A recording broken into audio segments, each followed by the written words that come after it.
우리나라 속담에 콩 심은 데 콩 나고 팥 심은 데 뭐가 난다고 그러죠?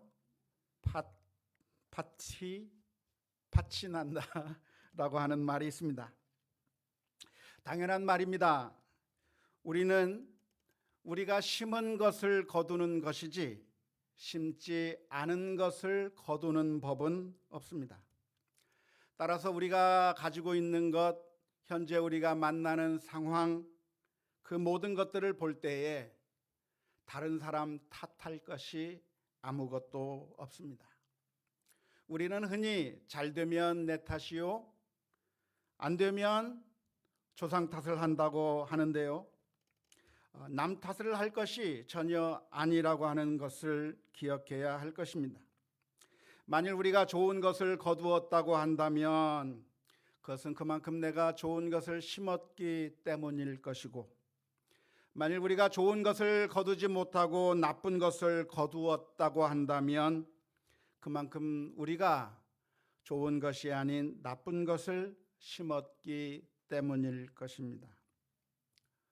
현재 만나고 있는 모든 상황들, 현재 괴롭고 슬프고 또한 외롭고 아프다고 하다면 그것은 다른 사람 때문이 아니라 사실은 내 자신이 그런 씨앗들을 심었을 가능성이 많습니다. 그런 일을 당할 때마다 우리는 다른 사람을 향해서 원망하기보다는, 그리고 화풀이 대상을 찾아서 분노를 표출하기보다는 우리 자신을 다시 한번 돌아보는 것이 성숙한 사람의 모습이라고 할 수가 있겠습니다. 특별히 아직 어린 아이들, 성숙하지 못한 아이들은 무엇이 잘못될 때마다, 망칠 때마다 누구 탓을 합니까? 부모님 탓을 합니다. 우리 아이들이 무심코 내뱉는 말이 무엇이었던가요? 이거 다 엄마 탓이야, 이거 다 아빠 때문이야 라고 하는 그런 말들을 해댈 때가 많습니다. 그런 말을 들을 때마다 부모님들의 마음은 굉장히 아프죠. 하지만 아이들은 그렇게 말할 수 있다고 할지라도 성숙한 어른이라고 한다면 언제나 자기 자신을 탓하게 됩니다. 자녀들에게 무슨 문제가 생기면 그게 다 내 잘못 같아요. 우리 아이들에게 내가 제대로 밥을 먹이지 못했고, 우리 아이들에게 제대로 사랑을 표현해 주지 못했고, 내가 더 신경 쓰지 못해서 우리 아이들이 이런 상태가 된 것은 아닐까? 성숙한 어른이라고 한다면, 사랑이 많은 부모님이라고 한다면 늘 가지게 되는 마음이 나 때문에 이런 것은 아닐까, 늘 자기 자신을 돌아보게 되어 있습니다. 문제의 원인은 다른 곳에 있는 것이 아니라 나 자신에게 있다고 하는 사실을 아는 것은 정말 중요합니다. 우리 집 밭에는 왜 팥이 나지 않고 콩만 날까요? 그것은 우리가 팥을 심지 않고 콩을 심었기 때문에 그렇습니다. 이런 간단한 원리를 망각해 버릴 때가 많은데요. 이 간단한 원리를 한 번 더 기억할 수 있다고 한다면 좀 더 성숙한 모습을 보여줄 수가 있을 것 같습니다. 그런데 오늘 우리가 읽은 성경 말씀을 보면 우리나라 속담과 아주 비슷한 이야기를 하고 있는 것을 알게 됩니다. 갈라디아서 6장 7절과 8절 말씀에 이렇게 표현되어 있습니다. 스스로 속이지 말라. 하나님은 업신여김을 받지 아니하시나니 사람이 무엇으로 심든지 그대로 거두리라. 자기의 육체를 위하여 심는 자는 육체로부터 썩을 것을 거두고, 성령을 위하여 심는 자는 성령으로부터 영생을 거두리라 말씀합니다. 우리나라 속담과 아주 비슷한 논조의 메시지라고 할 수가 있겠는데요. 우리는 심은 대로 거두는 것이지 심지 않은 것을 거두지 못한다고 하는 말씀입니다. 그런데 오늘 읽은 성경 말씀은 우리나라 속담에서부터 한 걸음 더 나아가서, 그러니까 우리가 심는 것을 거두게 되어 있으니까 우리가 무엇을 심어야 할 것인가? 결국 썩어버릴 것을 심지 말고, 영생을 얻을 수 없는 것을 심지 말고, 정말 우리가 진정으로 심어야 될 것이 있다고 한다면 영생을 거둘 수 있는 성령을 위하여 심어야 한다고 오늘 말씀해 주고 있습니다. 이 세상의 목적대로만 살다가는 결국 썩어질 것을 거두기 때문에, 결국은 멸망할 수밖에 없기 때문에 우리는 영생을 위하여 심어야 한다는 것이 오늘 성경의 말씀입니다. 그런데 여기서 질문이 하나 생깁니다. 도대체 육체를 위하여 심는다고 하는 것은 무엇을 가리키는 것이고, 성령을 위하여 심는다고 하는 것은 어떤 것을 가리키는 말씀일까요? 도대체 어떻게 해야 성령을 위하여 심는 것이 되는 것이고, 어떻게 하면 육체를 위하여 심는 것이 되는 것일까요? 우리는 성경을 읽으면서 이 추상적인 표현들을 깊게 생각해 보지 않은 채 그냥 지나갈 때가 너무 많은데요, 특별히 이 추상적인 표현을 볼 때마다 이것이 구체적으로 무엇을 이야기하고 있는지 한 번 더 깊게 생각해 보지 않으면 안 됩니다. 도대체 육체를 위해서 심는다는 말이 도대체 무슨 말입니까? 성령을 위하여 심는다고 하는 말이 도대체 무슨 말일까요? 아마 대부분의 사람들은 이 말씀을 이렇게 이해할 것이라고 생각합니다. 육체를 위해서 심는다고 하는 말은, 그러니까 이 세상의 일을 하는 것, 세속적인 직업을 가지고 돈을 벌기 위해서, 먹고 살기 위해서 일하는 것은 육체를 위하여 심는 것이라고 생각하고, 성령을 위해서 심는 것이라고 하는 것은 주님의 일을 하는 것, 신앙적인 일을 하는 것, 다시 말하자면 교회를 위해서 일을 하고 헌신하고 봉사하는 것을 의미하는 것이라고 그렇게 이해할 때가 많습니다. 따라서 우리는 이 세상의 일만 할 것이 아니라 시간을 내서 영적인 일을 해야 하고, 시간을 내서 선교도 하고 전도도 하고 신앙적인 일을 해야 된다고 하는 결론을 내리기가 쉽습니다. 우리는 종종 성속 이원론으로 구분해서 우리가 이 세상에 하는 일들은 다 무가치하고 의미 없는 일인 반면에, 우리가 종교적인 일, 영적인 일, 신앙적인 일을 하는 것은 거룩한 일이라고 생각하기가 쉽지만, 그러나 오늘 본문의 말씀은 단순히 그런 차원에서 말씀해 주고 있는 것이 아닙니다. 성령을 위해서 심는다고 하는 것이 그러면 과연 무슨 의미일까요? 그 의미를 우리가 발견하기 위해서는 제일 중요한 것이 무엇이냐면 문맥을 살펴보는 것입니다. 성령을 위하여 심는다고 했는데 그 성령을 위하여 심는 것이 무엇일까? 문맥을 좀 더 살펴보면 좋겠는데요, 9절 말씀에 보면 이런 말씀이 기록되어 있습니다. 우리가 선을 행하되 낙심하지 말지니 포기하지 아니하면 때가 이름에 거두리라.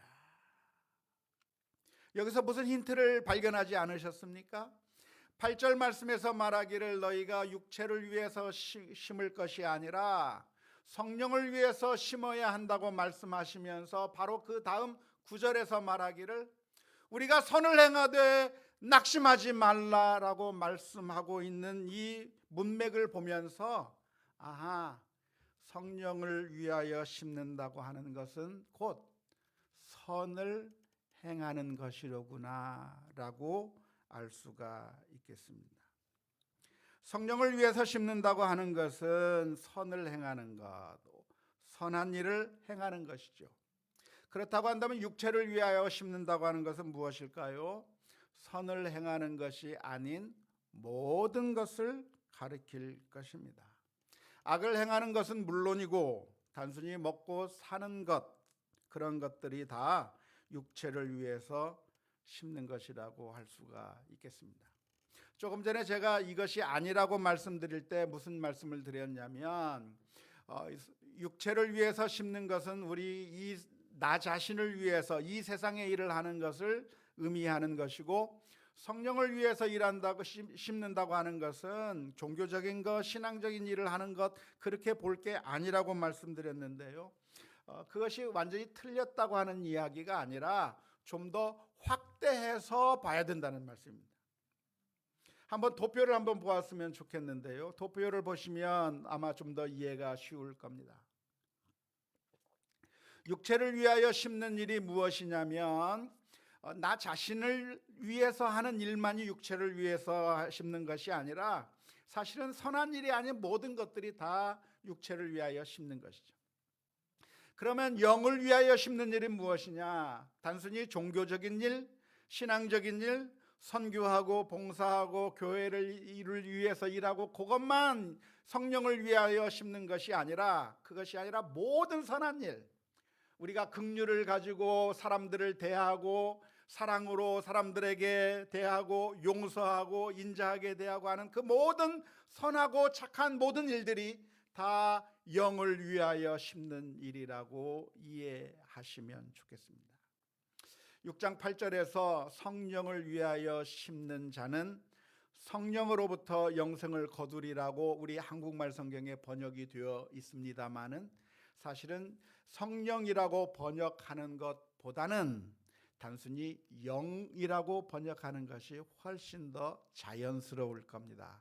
헬라어 단어가 여기에 있는데요, 영이라고 하는 단어만 써도 성령으로 번역할 수도 있고 영으로 번역할 수도 있기 때문에 번역자가 영이라고 하는 단어만 보고도 성령이라고 번역을 했습니다마는, 아마도 육체와 대비되는 영을 위하여 심는 것으로 번역하는 것이 훨씬 맞을 거라고 생각이 드는데, 그러니까 육체를 위해서 하는 일, 영을 위해서 심는 일이 무엇인가? 모든 선한 일, 종교적이든 종교적이 아니든 신앙적이든 신앙적이 아니든 모든 선한 일을 가리켜서 영을 위하여 심는 일이라고 말할 수가 있겠고, 육체를 위하여 심는 일이라고 하는 것은 선한 일이 아닌 모든 것을 의미한다고 할 수가 있겠습니다. 그러니까 오늘 성경 말씀의 가르침이 무엇이냐면, 우리가 육체를 위해서, 그러니까 나 자신을 위해서 또는 악을 행하면서 그렇게 살면 결국 썩어질 것만 얻게 될 것인데, 어떻게 해야 되는가? 우리는 선한 일을 해야 된다. 신앙적인 선한 일뿐만 아니라 이 사회에서 살아가면서도 선한 일, 아무튼 모든 선한 일을 해야 한다고 하는 말씀인데요, 그런데 무슨 이야기를 하고 있냐면 6장 8절에서 그렇게 영을 위하여 심으면, 선한 일을 하게 되면 어떤 결과가 있다고 말씀하고 있습니까? 무엇을 거둘 것이다? 영생을 거둘 것이다. 썩지 않을 영생을 거둘 것이라고 말씀해주고 있습니다. 여기서 두 가지 질문이 떠오르게 되는데요, 도대체 영생을 거둔다고 하는 말이 무슨 말일까요? 우리가 알고 있는 영생의 길은 무엇입니까? 어떻게 하면 우리가 구원을 받습니까?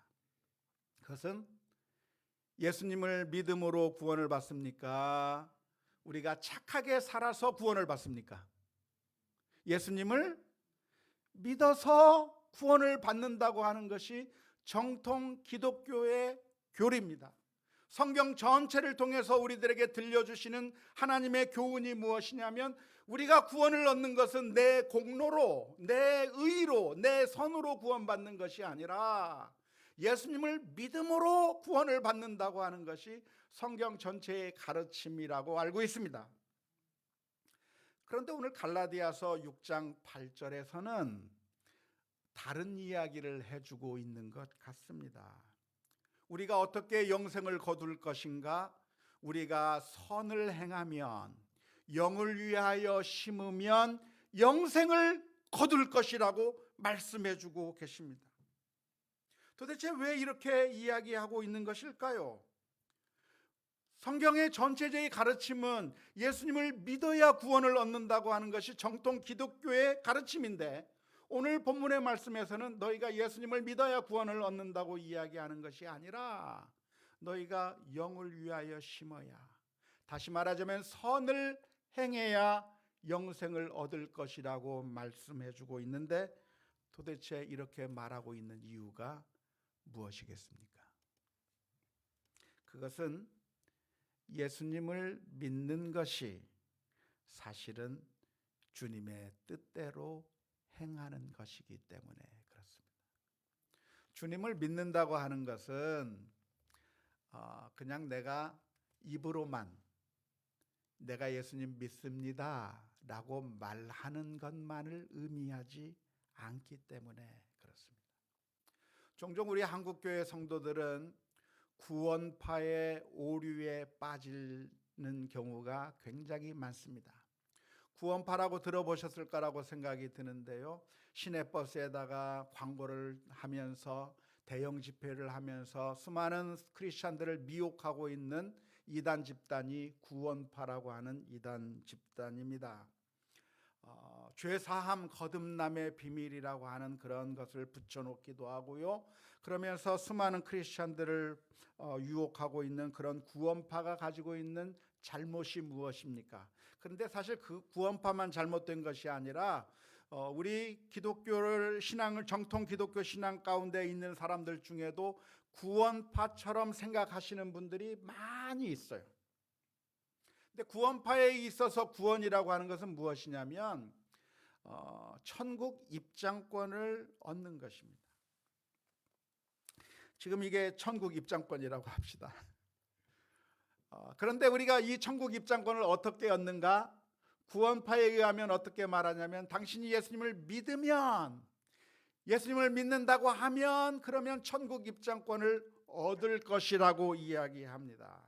맞는 말처럼 보이는데, 그런데 그 뒤가 문제입니다. 왜냐하면 천국 입장권을 가지고 있으면 다른 것은 그 어떤 것도 문제가 되지 않는다라고 이야기하고 있기 때문에 그렇습니다.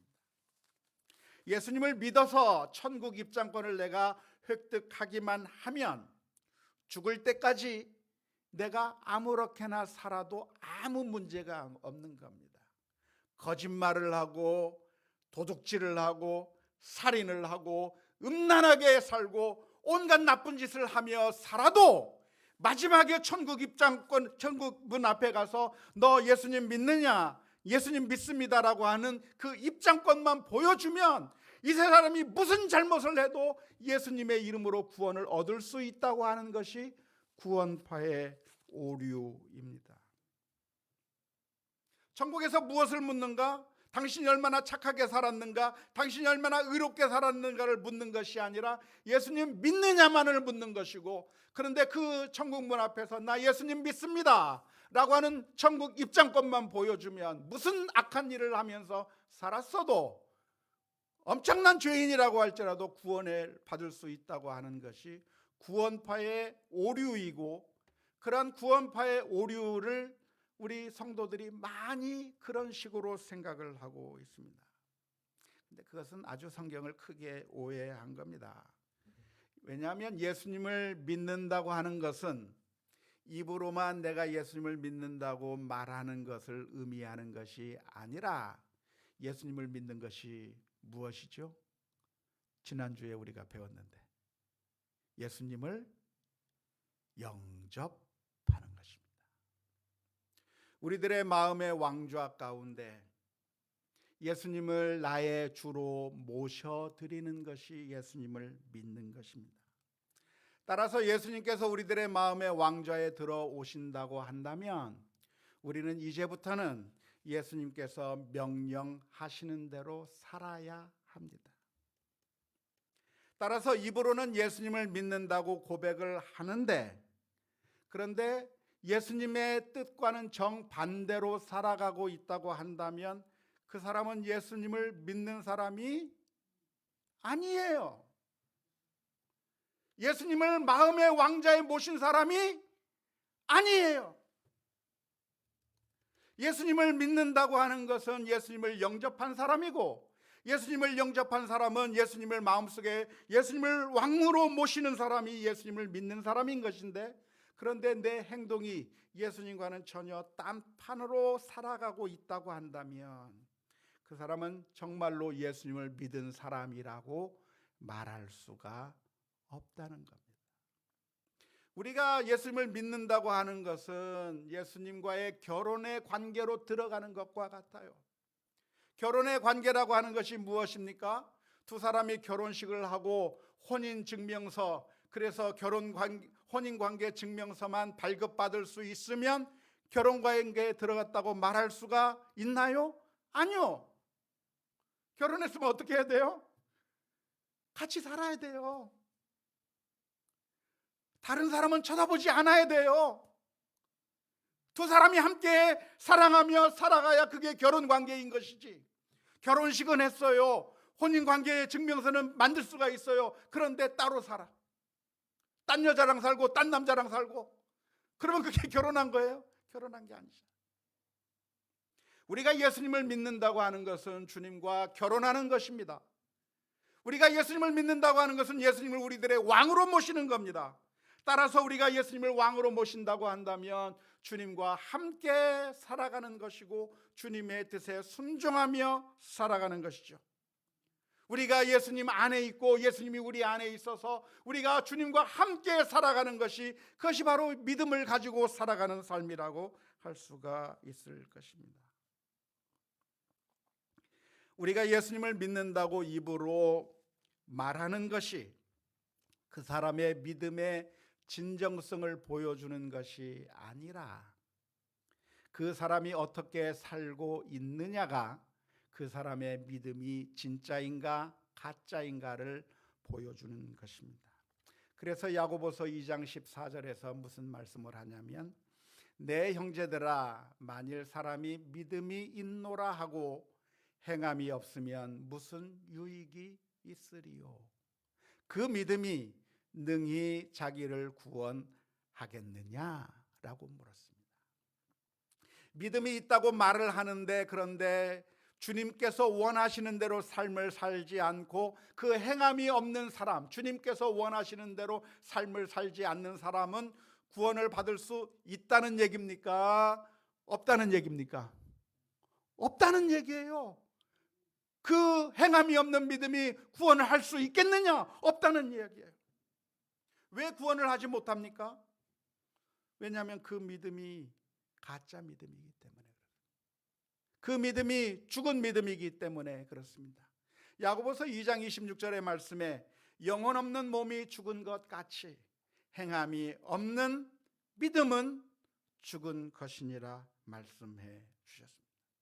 따라서 만일 우리 교회 가운데 예수님을 믿는다고 이야기를 하면서 교회 공동체 안에 들어와 있지만, 그런데 예수님께서 원하시는 대로의 삶을 살지 않고 의도적으로 악한 일을 저지르며 온갖 죄악을 저지르면서 그렇게 주님의 이름을 먹칠하고 죄를 그렇게 과감하게 범하는 사람이 있다고 한다면 그 사람을 어떻게 해야 된다고 성경은 교훈하고 있습니까? 고린도전서 5장 13절 말씀에 이렇게 표현합니다. 밖에 있는 사람들은, 여기서 말하는 밖에 있는 사람들이라고 하는 것은 교회 밖에 있는 사람들을 가리키는 것인데, 교회 밖에 있는 사람들이 죄를 짓고 나쁜 짓을 할 경우에는 누가 심판하실 것이다? 하나님이 심판하시려니와. 이 약한 사람은 누구를 가리킵니까? 교회 안에 들어와 있는데, 예수님을 믿는다고 고백을 하고 있는데, 그러나 그 사람의 행실이 악을 행하고 도둑질을 하고 나쁜 짓을 하면서 계속 음란한 짓을 하는 그런 나쁜 사람이 너희들 가운데 있다고 한다면, 그 사람이 예수님을 믿는다고 했으니까 그냥 교회 안에 내버려 두라가 아니라 그 사람은 너희 중에서, 교회 중에서 내어 쫓아버리라고 말씀하고 있습니다.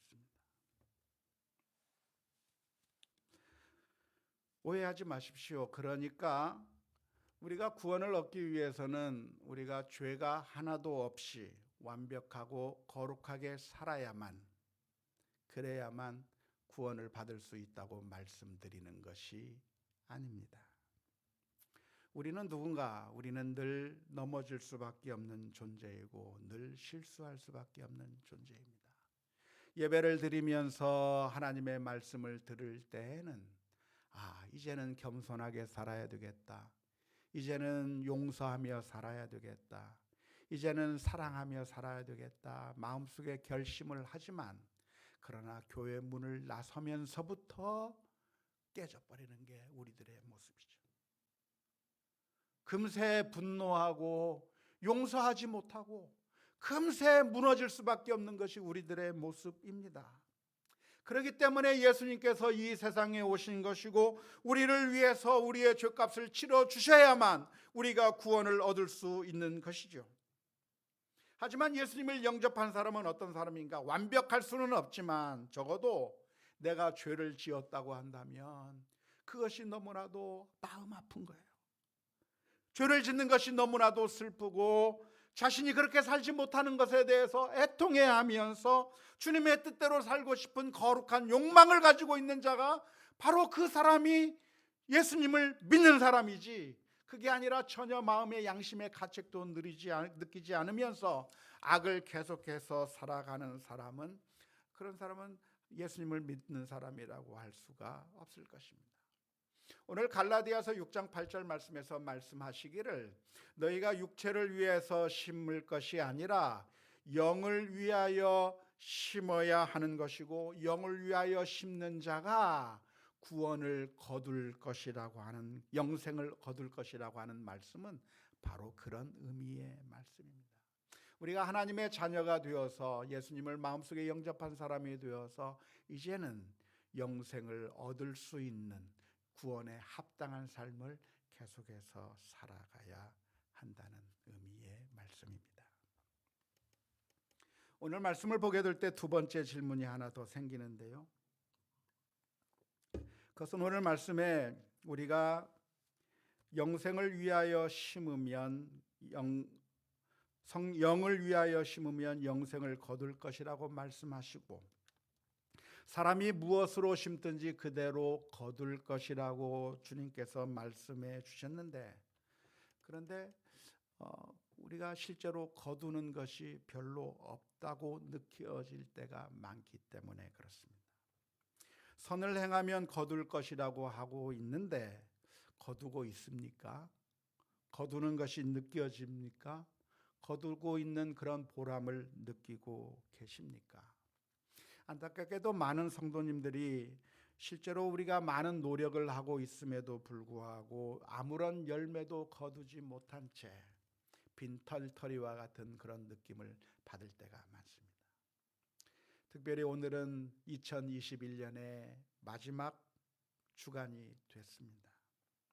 한 해 동안 살아왔는데, 그리고 열심히 노력하고 수고하고 땀을 흘렸는데, 그런데 아무런 결과도 없고 아무런 변화도 없고 아무런 소득이 없는 것처럼 빈털터리와 같이 그렇게 느껴지시는 분들이 계실 겁니다. 아무런 소망도 발견하지 못하는 것 같은 그런 상황을 만나게 될 겁니다. 그러면서 우리들의 마음 가운데 질문이 떠오르는 거죠. 과연 이렇게 믿음의 길을 걸어가는 것이 의미가 있는 것일까? 기도해도 하나님은 응답하지 않는 것 같고 믿음의 길을 걸어도 여전히 우리들의 삶은 힘들고 아무리 사랑의 수고를 해도 도무지 변하지 않는 것 같은 우리 가정의 모습을 보면서 과연 내가 수고하는 것이 무슨 의미가 있을까 질문이 생길 수가 있을 겁니다. 그런 우리들을 향해서 해주시는 말씀이 갈라디아서 6장 9절의 말씀입니다. 우리가 선을 행하되 낙심하지 말지니 포기하지 아니하면 때가 이름에 거두리라.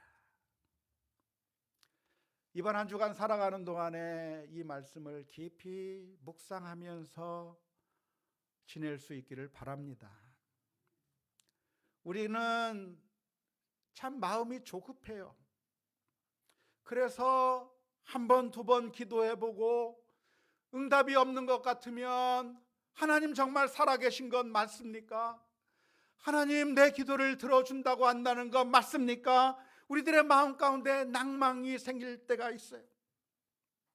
우리 자녀들의 문제를 놓고 그 문제를 해결하기 위해서 정말 내가 사랑을 베풀기도 하고 수많은 노력을 했는데 아무런 변화가 없는 것 같을 때 낭망하기가 쉬워요. 내가 믿음으로 열심히 산다고 살았지만 그러나 아무런 결과를 얻는 것처럼 보이지 않을 그런 상황 가운데 우리들의 마음이 흔들리기가 쉬워요. 그래서 우리들이 늘 조급하고 늘 불안하면서 과연 내가 가고 있는 이 길이 맞는 것인가? 라고 하는 그런 질문을 던질 때가 많습니다. 그런데 오늘 본문의 말씀은 무슨 말씀을 하냐면 우리가 선을 행하되 무엇을 하지 말라? 낙심하지 말라. 선을 행하고 있다고 한다면 낙심하지 마세요. 그거 잘못된 거 아닙니다. 선을 행하고 있다면 지금 열매가 안 보여도 낙심하지 마세요. 아무런 변화가 없는 것 같아도 포기할 게 아니에요. 결국 선을 행하면 하나님의 뜻대로 살아가면 너희가 썩지 않을 영생을 거두리라 약속하고 계십니다. 우리들은 너무나도 조급해서 하나님의 때에 우리가 우리의 때만 생각하고 하나님의 때를 생각하지 아니하고 그렇게 조급하게 생각하다가 제풀에 꺾이고 넘어질 때가 너무나도 많아요. 사실 다른 사람의 얘기가 아니라 저의 이야기죠. 저는 본드를 붙일 때마다 늘 실패하는데요. 본드를 붙일 때 본드를 쫙 붙여놓고 붙여야 되는데 디렉션이 뭐라고 되어 있냐면 좀 마르면 본드를 칠해놓고 좀 기다렸다가 어느 정도 마르면 붙이면 딱 붙는다고 하는 그런 설명이 되어 있습니다. 그런데 저는 본드를 칠해놓고 지금 붙여야 되나? 지금 붙여야 되나? 하면서 딱 붙였는데 안 붙고 그냥 쭉 떨어져요. 너무 마음이 급해요. 그런데 그게 우리들의 일상생활뿐만 아니라 우리들의 믿음의 길에서도 우리가 얼마나 너무나도 쉽게 좌절하고 절망하는지 모릅니다. 우물에서 숭늉을 잡는 것처럼 하나님의 약속을 우리가 바라봐야 됩니다. 너희가 선을 행하면 내가 이름에 거두리라. 하나님의 약속이에요. 그 약속을 바라보면서 지금 우리는 1년이 지나간다고 해서 마음이 두렵고 당황스럽고 이러다가 망하는 거 아닐까, 이러다가 큰일 나는 거 아닐까 조급한 마음들이 들 때 오히려 주님 앞에 엎드리면서 주님께서 원하시는 대로 살기를 소원합니다. 지금 당장 내 눈앞에 아무것도 보이지 않아도 주님께서 원하시는 그 길을 걸어가기 원합니다. 결심하면서 다짐하면서 믿음으로 승리해 나가는 우리 모두가 다 될 수 있기를 주님의 이름으로 축원합니다. 우리 함께 같이 찬양